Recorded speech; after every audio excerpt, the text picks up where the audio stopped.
Y'all, it cut me off. That is so funny. I have not used Screencast-O-Matic since I don't know, I haven't used it in a while. And I we use it, but it's been a while and it cut me off, I think because I put the password in and then it just, I don't know, it gave me 20 minutes. So you're gonna have to, it worked though, because it's an external URL that went to YouTube and I have a YouTube channel, so perhaps I should have been doing that all along for you.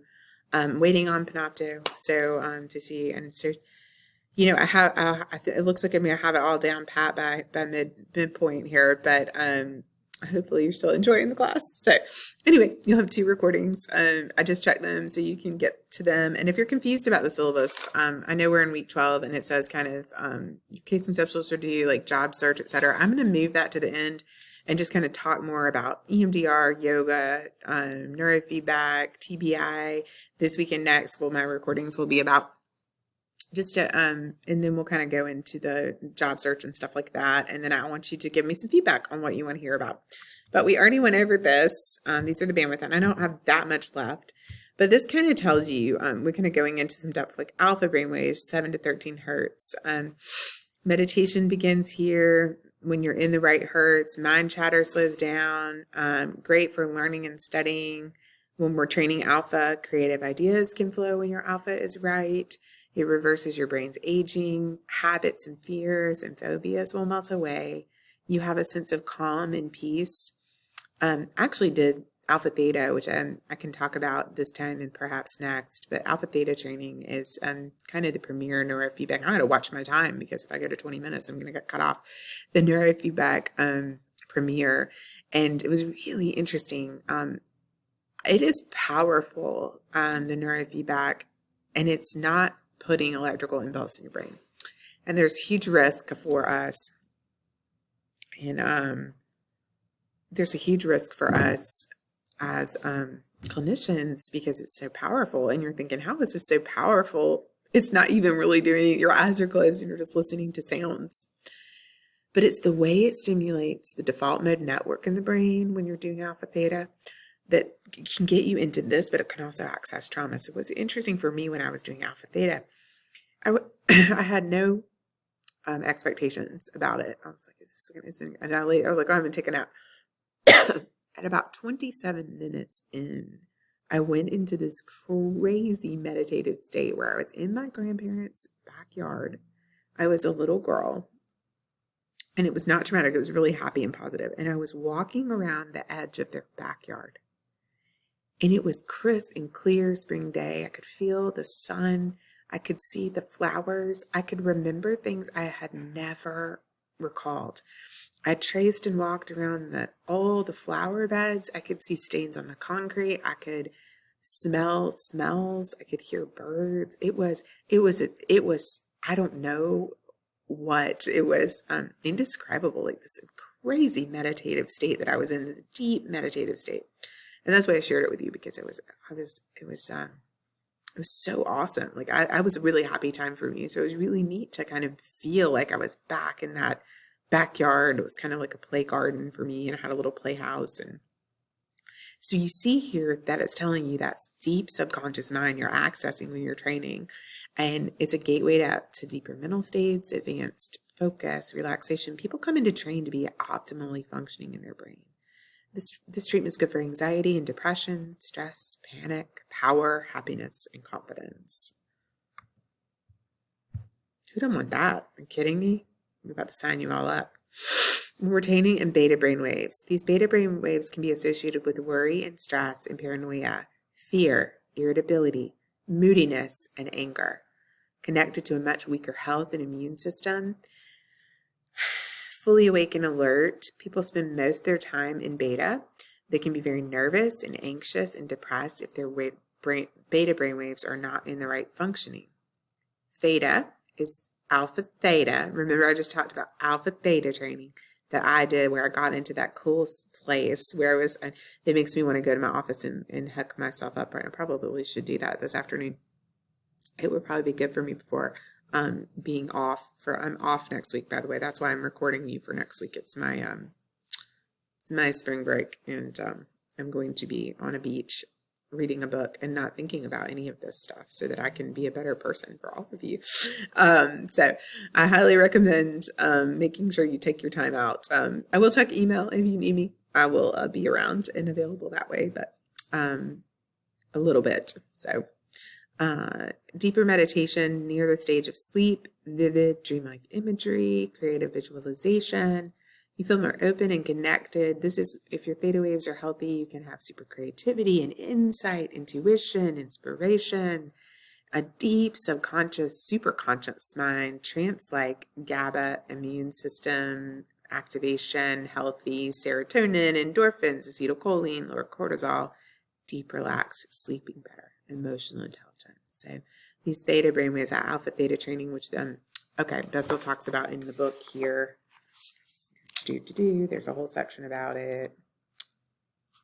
I should do it today and film myself and put it up here for y'all. Page 327. It's particularly fascinating, can induce a sort of hypnagogic state, the essence of hypnotic trance that we talked about in chapter 15. When theta waves predominate in the brain, the mind's focus is on the internal world, a world of free-floating imagery. Alpha brainwaves may act as a bridge from the external world to the internal, and vice versa. So the challenge of PTSD is to open the mind to new possibilities so the present is no longer interpreted as the past. These trance states where theta activity dominates can loosen that up and help connections. And the research here is very powerful. And so my hope is that you'll read this chapter and watch this, and then we can talk more. I'll record more for next week, and then we'll be ready to meet the following time at the 4 p.m. slot and debrief, and you can write in reflections about what you think or what you don't think. If you don't have to agree, you may think this is hokey and weird and terrible, so it's okay too. I like it when you guys don't agree or don't, think like I do. That's good. Delta is the deepest brainwave. Is a sleep associated with the deep dreamless sleep. That's so restorative for our brains. Unconscious to superconscious part of the mind, super healing, best for immune system, rejuvenation, renewal, longevity, highly advanced awareness, overcoming insomnia. The first thing we do is sleep train people when they come in, because everyone's sleep deprived. When I did the workshop today, the whole room was sleep deprived. Everyone's having sleep issues because of the ongoing stress that we're all enduring at this time in our lives. We're all stressed out. And there's multiple reasons for that, and a lot I've shared in this class. Oh, there's a siren. There's tornadoes and tigers being released.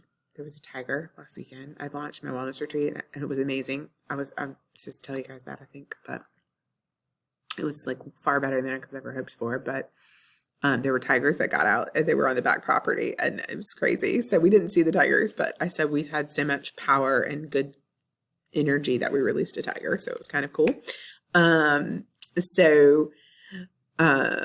Everyone in the room kind of raised their hand about sleep. So we know we're releasing those low levels of cortisol, and we're kind of in fight or flight, and we're not in that window of stress tolerance. Polyvagal theory, hypo aroused. We've got tornadoes, we've got sickness, we've got shootings, we've got news, we've got social media, we've got, are we going to have another weird COVID variant?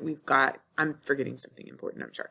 But they reminded me of tornadoes today, that a lot of them, and none of them realized that not sleeping well was really a mental health issue. And so I kind of said, everybody in here has a mental health issue or could be diagnosed with some type of mental health issue. So it was really interesting.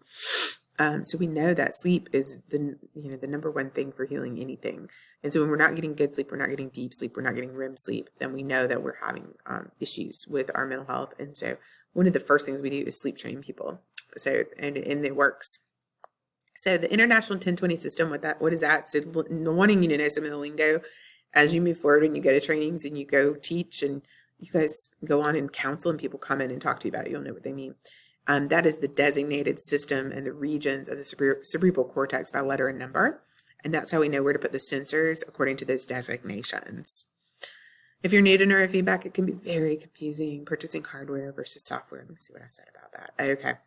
So when I first came into this, I didn't know what to do. I didn't know there was a bunch of different hardware and software that you could get. I mean, who knows that? So it's because like an EMDR, there's equipment you get, and it's just equipment. It's not, there's this equipment or that equipment, right? And so it was a learning curve for me. And making sure you have the right equipment is imperative to the process. And the most important part is you have the right software. So the hardware is the EEG. You have to have a gaming computer, and you have to have electrodes and a whole host of other things to use to do an EEG. And then you have to have software that links to the EEG to actually see the graphical display and see that it has to be a gaming computer because it has to be strong enough to be able to pull that and show that graphical representation of the neurofeedback and run the software. So that's expensive because they're about $1,500 or more for a gaming computer. Most of you probably do not have a gaming computer. It's really cool. It's like when it comes on, it goes whoosh, and it's got this red little insignia on the back. It's really neat. So anyway, there's tons of software. So when we first started, I'm going to talk about, oh, look at this. Sometimes how much time do I have? Am I going to have to, okay. So the hardware is a Discovery Series next generation of EEG biofeedback. They can go up to 24. Ours is not 24, ours is 19. It's advanced needs of clinical and research communities by having this hardware. It's lightweight, portable. I just took it to the retreat. I did an EEG on site at the retreat. That is how cool this stuff is. And I also just launched home training. So we are home training people and monitoring their progress at the clinic. So that is neat, neat, neat, neat, neat. That's what it looks like. It's little, boop, boop, like this. Put it in a little bag, and you hook the brain cap up into this area right here. Right here. See that those holes correspond with these. This is your nose, and this is your right ear, and this is your left ear, and this is where all of the brain map sensors are. And there's the equipment.